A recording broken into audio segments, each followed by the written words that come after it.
నమస్తే welcome to our channel. Delhi ఎన్నికల ఫలితాలు ఎవరిపై ఎలాంటి ప్రభావాలు చూపాయో తెలియదు కానీ ఏపీలో ప్రతిపక్ష నేత వైసీపీ అధినేత వైఎస్ జగన్మోహన్ రెడ్డి గూబ పగలగొట్టాయి. హస్తినలో ఆమ్ ఆద్మీ పార్టీ ఓటమికి ప్రధాన కారణం విచ్చలవిడి అవినీతి. జనలోక్పాల్ బిల్లును తీసుకొచ్చి దేశంలోనే నీతిమయమైన పాలన తీసుకువస్తామని హామీ ఇచ్చి 3 సార్లు అధికారంలోకి వచ్చిన ఆమ్ ఆద్మీ పార్టీ అధినేత కేజ్రీవాల్ ఆ తర్వాత అవినీతి పాప పంకిలంలో మునిగిపోయాడు. భారీగా బురదను అంటించుకున్నాడు. ఢిల్లీ లిక్కర్ స్కామ్ దేశాన్ని ఎంతగా కుదిపేసిందో ప్రత్యేకంగా చెప్పాల్సిన పని లేదు. ఆ పార్టీలో సీనియర్ నేత మాజీ మంత్రి సిసోడియాతో పాటు స్వయంగా ముఖ్యమంత్రిగా కేజ్రీవాల్ సైతం మద్యం స్కామ్ లో బుక్కయ్యారు. చివరకు జైలుకు కూడా వెళ్లారు. రాజీనామా చేసిన బొక్కబొర్ల పడ్డారు. ఇక కేజ్రీవాల్ ఓటమికి మరో కారణం శీష్ మహల్ అంటే కేజ్రీవాల్ అధికారిక నివాసం, ఆయన సొంత ఇల్లు. మారుతి 800 కారుతో ముఖ్యమంత్రి పీఠం తొలిసారి దక్కించుకున్న ఢిల్లీ మాజీ సీఎం 10 ఏళ్ల తర్వాత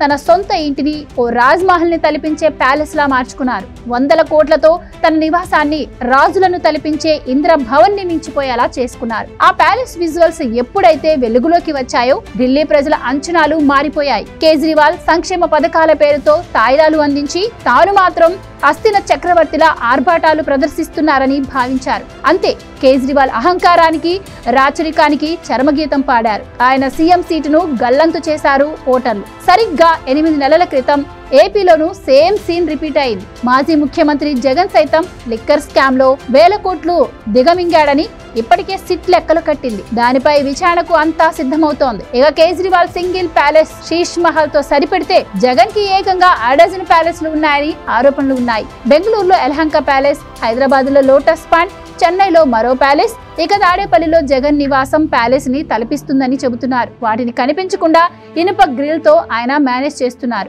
30 ఏళ్లు తానే సీఎం అని భావించిన జగన్ ఆ తర్వాత విశాఖలో ఎంతో పవిత్రమైన రిషికొండను అడ్డంగా తొలచి ఒక ప్యాలెస్ ను నిర్మించుకున్నారు. వేగంగా సుమారు 700 కోట్ల ప్రభుత్వ నిధులతో ఆయన ప్యాలెస్ ని ఆర్భాటంగా కట్టించుకున్నారు. ఇలా జగన్ ప్యాలెస్ ల పిచ్చి ప్రజలకు అర్థమైంది. పరదాల మాటున ఆయన ఓ ఆధునిక ప్రభువుగా రాచరికపు నిరంకుశ చక్రవర్తిలా పాలించడాన్ని ప్రజలు జీర్ణించుకోలేకపోయారు. దీంతో జగన్ ను గద్దెదించారు. తాజాగా హస్తిన ఫలితాలు జగన్ కి లెంపకాయ వేశాయని చెబుతున్నారు. లిక్కర్ స్కామ్, ప్యాలెస్ లతో కేజ్రీవాల్ ఓడిపోయారు. దీంతో వైసీపీ అధినేతకు ఢిల్లీ ఎన్నికలు గుణపాఠం నేర్పాయని అంటున్నారు. మరి వీటిని జగన్ ఎలా తీసుకుంటారో చూడాలి. Please subscribe to Leo news for more videos.